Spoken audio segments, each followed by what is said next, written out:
ही 10 आयुर्वेदिक औषधं तुमच्या घरात असलीच पाहिजेत. नमस्कार, मी डॉक्टर मल्हार नेसरी आणि मी देणार आहे तुम्हाला आरोग्याच्या काही टिप्स. त्याच्यातलं पहिलं औषध आहे जे बऱ्याच लोकांना माहीत असेल ते म्हणजे सूतशेखर. तर सूतशेखर हे कोणालाही पित्ताचा त्रास होत असेल, ॲसिडिटीचा त्रास होत असेल तर लगेच वापरण्यासारखं हे औषध असतं.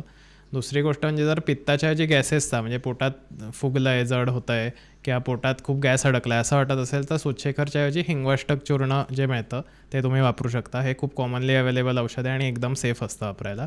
तिसरी गोष्ट म्हणजे कोणालाही कुठे काही लागलं किंवा हात तळपायाची जळजळ होत असेल किंवा काही रॅश आला असेल तर एक ऑल इन वन क्रीमसारखं वापरायला म्हणजे शतदौत असतं, 100 वेळा धुतलेलं हे तूप असतं ज्याच्यात तांब्याच्या भांड्यात ते धुतल्यामुळे त्याच्यात तांब्याचे सुद्धा काही गुण आलेले असतात आणि त्याने ते चांगलं अँटीसेप्टिक आणि पित्तशामक होत असतं.